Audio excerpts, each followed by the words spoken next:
अस्सलाम वालेकुम गाइस। आज फिर हम एक नई वीडियो के साथ आपके सामने हाजिर हुए और आज की वीडियो जो हम बना रहे हैं वो बना रहे हैं डिपोर्टेशन फ्रॉम एयरपोर्ट। तो चैनल को लाइक कर लें, सब्सक्राइब कर लें और बेल आइकन का बटन प्रेस कर दें ताकि मज़ीद वीडियो जो बनाऊँ वो आपके साथ शेयर होती रहे। डिपोर्टेशन क्या होती है? डिपोर्टेशन ये होती है कि आपको किसी मुल्क में एंट्री ना मिले और आपको वापस अपने मुल्क एयरपोर्ट से ही वापस जाना पड़े। किसी भी मुल्क का वीज़ा मिलना का मतलब ये नहीं है कि अगर आपने यूरोप का वीज़ा ले लिया, अमेरिका ले लिया, कनाडा ले लिया, यूके ले लिया और आपको लगा कि आप बस अब आप जो है वहाँ पहुँच जाएंगे। ऐसा नहीं होता। जिस तरह का इंटरव्यू यहाँ होता है उस तरह का इंटरव्यू बाज़ औक़ात एयरपोर्ट पे भी हो जाता है। और नॉर्मली जो हमारा पाकिस्तानी पासपोर्ट है उस पर तो नॉर्मली ये चीज़ें नॉर्मल है कि वो आपको सेकेंडरी इंस्पेक्शन में लेके जाते हैं, वेरिफिकेशन में। नॉर्मली इसको जो कहा जाता है वो सेकेंडरी इंस्पेक्शन कहा जाता है। उधर जो ऑफिसर्स होते हैं वो आपका बैग भी चेक कर सकते हैं, आपका फ़ोन भी चेक कर सकते हैं, आपको भी चेक कर सकते हैं। उस पर आपकी टिकट चेक होती है, होटल बुकिंग चेक होती है, आपसे काउंटर पे सवालात होते हैं। अगर काउंटर पे सवालात नॉर्मली यूरोप जब मैं गया था तो मुझे तो काउंटर से ही उन्होंने वेलकम टू इटली बोल दिया था, तो मैं डायरेक्ट अंदर चला गया था, इटली एंटर हो गया था।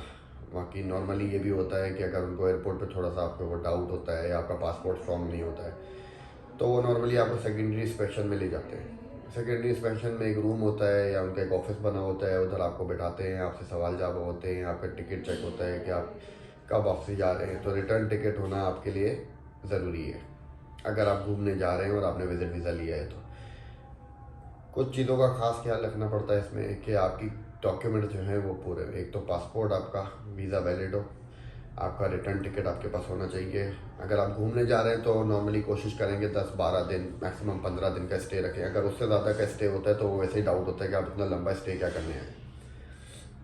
एंट्री तो वो ज़्यादा ही देते हैं, महीने दिन की होती है। यूरोप में तकरीबन, अमेरिका में 6 महीने की मिलती है, कनाडा में 6 महीने की मिलती है। लेकिन आपको उनको शो करना पड़ता है वापस कब जा रहे हैं। लेकिन अगर आप ज़्यादा दिन शो कर रहे होते तो सवाल पूछते हैं आपसे कि भाई आप 2 महीने के लिए आ गए हो, 3 महीने के लिए आए हो, क्या करोगे 2-3 महीने तक? क्योंकि आप एज अ विजिटर जा रहे हो, घूमने जा रहे हो, तो वो जो पीरियड रहता है अच्छा वो यही रहता है कि 10 दिन, 12 दिन, 15 दिन, 7 दिन। दूसरी चीज़ ये है कि क्या चीज़ें आपको नहीं लेकर जानी चाहिए। एक तो आप अपने एकेडमिक डॉक्यूमेंट्स, प्रॉपर्टी के डॉक्यूमेंट्स, ये चीज़ें अपने साथ बैग में ना रखें। बहुत से लोग ज़ाहिर जॉब सर्च करने भी जा रहे होते हैं कि भाई चलो मैं जा रहा हूँ तो मैं घूम भी लूँगा और जॉब भी सर्च कर लूँगा, शायद कोई जॉब मिल जाए उधर। तो ये डॉक्यूमेंट्स अगर आपको चाहिए तो आप बाद में मंगवा लें या अपने ईमेल में रख लें, उधर से प्रिंट आउट करा लीजिएगा, वो ज़्यादा बेहतर है। अगर आप ये हार्ड कॉपीज़ अपने बैग में रखेंगे तो उनके जहन में एक डाउट जाता है और किसी के जहन में भी जाएगा कि भाई अपने अकेडमिक डॉक्यूमेंट्स लेके आया हुआ है, प्रॉपर्टी के डॉक्यूमेंट्स लेके आया हुआ है, तो यहाँ के सेटल होने आए। तो वो सवालात का सिलसिला जो है सादा हो जाता है और इस बेसिस पे आपको वो डिपोर्ट भी कर सकते हैं। क्योंकि जो एयरपोर्ट पे इमिग्रेशन अथॉरिटी है उनके पास पूरी अथॉरिटी मौजूद है कि वो आपको दूसरी फ़्लाइट में बिठा के आपके घर पे भेज दें आपको। तो इन चीज़ों का बड़ा ख्याल रखना पड़ता है ट्रैवलिंग के वक्त भी कि आप अपने कोई डॉक्यूमेंट्स ऐसे कैरी ना करें जिसकी आपको ज़रूरत नहीं है या वो उनके दिल में डाउट पैदा करे। जाने से पहले अपनी टिकट को एक बार चेक करें। मैंने नहीं की थी लास्ट ईयर 2022 में, जब मैं शिकागो के जा रहा था तो कुछ चीज़ें हो गई थी जाने के टाइम पे, तो मैं नहीं कर पाया टिकट, और टिकट मेरा बन गया था कुछ 45 दिन का। तो उस हवाले से मेरे बड़े सवाल जवाब हुए। तो मैंने बड़ी मुश्किलों से ऑफिसर को जो है कन्विंस किया वहाँ पे कि भाई ये गलती से बन गई है, मैं चेंज करा लूँगा, मैं आया 12 दिन के लिए हूँ। तो उसने फिर मुझे अलाउ कर दिया। नॉर्मली इस सिचुएशन में, ऐसी कंडीशंस पे आपको डिनाई कर देते हैं और वापस भेज देते हैं। अब मेरा पासपोर्ट स्ट्रॉन्ग था, मेरी ट्रैवलिंग काफ़ी है, तो इस वजह से वो थोड़ी सी मुझे रिलैक्सेशन मिल गई। वरना नॉर्मली वो आपको डिनाई कर सकते हैं एंट्री और आपको डिपोर्टेड का स्टैम्प मार के आपको वापस भेज देते हैं नेक्स्ट फ्लाइट पे। तो ये चीज़ें अपने साथ ना रखें। जो चीज़ें होनी चाहिए वो आपका पासपोर्ट होना चाहिए, आपकी टिकट होनी चाहिए, जो कि आप खुद एक बार चेक कर लें, ट्रैवल एजेंटों के चक्कर में ना पड़ें। तो खुद भी एक बार जाने से पहले उसको चेक कर लें। आपका होटल बुकिंग प्रॉपर होनी चाहिए, पेड बुकिंग हो, नॉन पेड हो, लेकिन होटल बुकिंग आपके पास होनी चाहिए। आपका प्लान मौजूद हो आपके पास कि आपको कहाँ कहाँ ट्रैवल करना है। फॉर एग्ज़ाम्पल अगर आप यूएसए जा रहे हैं, तो यूएसए में अगर आपने न्यूयॉर्क जाना है, न्यूयॉर्क के साथ आपको एक और कोई डेस्टिनेशन जाना है, फॉर एग्जांपल एलए जाना है, लॉस एंजलिस जा रहे हैं आप, तो आप न्यूयॉर्क का टिकट हो, वापसी का भी आपका न्यूयॉर्क का हो या एलए का हो, और न्यूयॉर्क में आपकी होटल बुकिंग होनी चाहिए 2-3 दिन, अगर आप उधर रहेंगे तो 2-3 दिन की उधर होनी चाहिए। फिर आप एलए रहेंगे तो एलए में 2-3 दिन की बुकिंग आपके पास, 3-4-5 दिन जितने दिन है उसकी बुकिंग होनी चाहिए। आपका डोमेस्टिक फ़्लाइट का टिकट होना चाहिए आपके पास कि भाई मैं न्यूयॉर्क से एलए जाऊँगा। अगर आप ये एयरपोर्ट पे बता रहे हैं कि मुझे एलए भी जाना है न्यूयॉर्क से, नॉर्मली लोग ये नहीं बताते, नॉर्मली लोग यही बोल देते हैं कि भाई हम न्यूयॉर्क जा रहे हैं, न्यूयॉर्क घूम के 10-15 दिन वापस आ जाएंगे, या इटली जा रहे हैं तो इटली में रोम जा रहे हैं, भाई रोम में घूम फिर के वापस आ जाएंगे। तो ये चीज़ें हैं, ये काफ़ी मामलात हैं, इन चीज़ों को रखना ज़रूरी है। कोई ऐसी मोबाइल में चैट ना रखें कि यार वहाँ पे जॉब की क्या अपॉर्चुनिटीज़ हैं, मैं वहाँ पे सेटल होने आ रहा हूँ, और दोस्त हैं तो कोई ज़ाहिर है कि होते हैं लोग, ज़ाहिर है बाहर जा रहे हो तो कहीं भी तो कोई ना कोई आपका लिंक निकल आता है, या किसी से आपने इमिग्रेशन के हवाले से सवाल किए हो, या वकील से सवाल किए हो, किसी लॉयर से अप्रोच किया हो, तो उनके नंबर, उनकी चैट्स वगैरह मोबाइल से डिलीट करके जाएं तो ज़्यादा बेहतर है, क्योंकि आपका मोबाइल भी स्क्रीनिंग में जा सकता है। मेरा गया था अभी लास्ट ईयर, तो मेरे मोबाइल में तो वैसे घूमने जा रहा था, तो मेरे मोबाइल में ऐसा कुछ उनको मिला नहीं, और तो थोड़ी सी बचत हो गई, वरना वो मुझे कह सकते थे कि आप वापस चले जाएं। तो और पासपोर्ट की हिस्ट्री भी स्ट्रॉन्ग थी, तो ये थोड़ी सी फेवर मिल गई। तो ये चीज़ें काइंडली देख के करें, जा रहे हैं, घूमने जा रहे हैं या सेटलमेंट के लिए जा रहे हैं, जिस लिए भी जा रहे हैं, तो ये चीज़ें अगर आप, बहुत से लोग ऐसे होते हैं जो विज़िट के लिए भी जा रहे होते हैं, लेकिन वो फिर भी ऑप्शंस देख रहे होते हैं कि इमिग्रेशन के क्या ऑप्शन है, जॉब की क्या पोजीशन है, वो ऐसे ही एक जनरल किसी जानने वाले से बात कर रहे होते हैं, लेकिन वो अगर उनको मिल जाती है वहाँ पे एयरपोर्ट पे, तो उस पर भी आपको डिनाइल हो सकता है।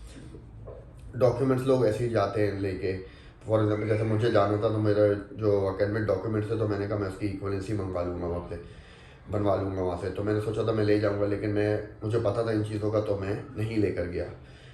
तो अच्छा हुआ ही नहीं लेके गया, क्योंकि अगर मेरे टिकट में भी इशू था और ये डॉक्यूमेंट्स भी इनको मिलते तो वो 100% मुझे डिनाई कर देते। तो मैं ये डॉक्यूमेंट्स नहीं लेके गया था अपने साथ, तो मैंने बाद में TCS वहाँ पे मालूमात कर ली थी जाके कैसे होगा, क्या चार्जेस हैं, तो फिर मैंने यहाँ आकर दोबारा उनको, उस कंपनी को मैंने ईमेल कर दी है, और उन्होंने फिर मुझे उसकी इक्वलेंसी बना के भेज दी खुद ही।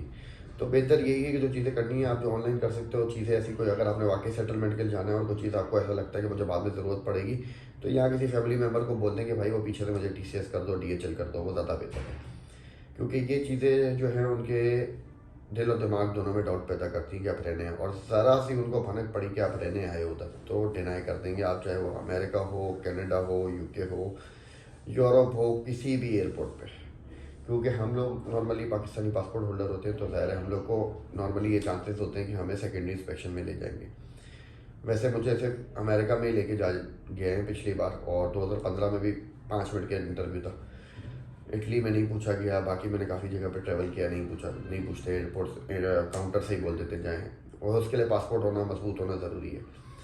तो किसी का नहीं होता और वो उसका पाकिस्तानी पासपोर्ट पे ट्रैवल कर रहा होता है, तो उसमें उसको सेकेंडरी इंस्पेक्शन पे नॉर्मली लेके जाते हैं, और घबराने की बात नहीं है। अगर आप क्लीन है तो आपको कोई प्रॉब्लम नहीं है, अगर आप कुछ कैरी नहीं कर रहे उल्टा सीधा अपने साथ, तो आपको कोई परेशानी वाली बात नहीं है। आप जाएँ, खुल के जाएँ, हंसते मुस्कराते जाएँ, उससे गपशप लगाएँ, उसको सारी डिटेल बताएं, भाई इसलिए आ रहा हूँ, इतने दिन आ रहा हूँ, यहाँ रहूँगा, इतने तारीख को वापस जा रहा हूँ, तो ज़्यादा कुछ नहीं होगा। बहुत हुआ तो आपका मोबाइल सर्च हो जाएगा, तो वो आप सर्च करवा दें, लेकिन उसमें ये मैंने आपको चीज़ें बता दी हैं कि चीज़ें आप ना रखें तो बेहतर है, ताकि आपके लिए स्मूथ हो जाए आपका इमिग्रेशन क्रॉस करना। क्योंकि इमिग्रेशन एक बहुत मेन चीज़ है, यहाँ वीज़ा लेने से ज़्यादा वो आपके लिए ज़्यादा इंपॉर्टेंट होती है, क्योंकि वो आपको अलाउ करेगी कि आप उस ज़मीन पे कदम रख सकते हो या नहीं रख सकते। वीज़ा तो आप यहाँ बैठे हुए अप्लाई करते हो, इंटरव्यू देते हो, अपने शहर में जाके इंटरव्यू देते हो और वापस आ जाते हो, लग गया नहीं लगा वो एक नसीब की बात है। लेकिन इमिग्रेशन ऐसी जगह है जहाँ पे आप प्लान करके जा चुके होते हो, और उस जगह आप पहुँच चुके होते हो, और पहुँचने से 2 मिनट पहले या 10 मिनट पहले, एंटर होने से आधा घंटा पहले वो आपको बोलते हैं भाई हम आपको नहीं जाने दे रहे, तो वो एक अलग ही किस्म का शौक होता है, और मैंने ऐसे लोग देखे हैं जो एयरपोर्ट से वापस आ रहे होते हैं। तो इस चीज़ों को मद्देनज़र रखें, अपने मोबाइल को साफ़ रखें, कोई फालतू डॉक्यूमेंट्स कैरी ना करें। फालतू तो नहीं होते, सारे अकेडमिक के प्रॉपर्टी है तो फालतू नहीं होते, लेकिन ये है कि उस वक्त के लिए वो गैर ज़रूरी है। तो ये सारे मामला थे, चीज़ें देख के चलें। कोई सवाल हो तो आप कमेंट बॉक्स में डाल सकते हैं, हम आपको इंशाल्लाह ज़रूर रिप्लाई करेंगे। चैनल को लाइक और सब्सक्राइब ज़रूर करें, क्योंकि इसी की वजह से मैं वीडियोस बनाता हूँ आप लोगों के लिए, थोड़ी जो मेरी मसरूफियात से टाइम निकलता है उसके लिए मैं थोड़ी सी अपनी नॉलेज शेयर कर लेता हूँ, ताकि जो लोग जा रहे हो और जो इस प्रोसेस से गुजरना है जिनको आगे, तो उनके लिए थोड़े से ईजी मामला हो और उनको कोई आगे हर्डल पैदा ना हो। Thank you.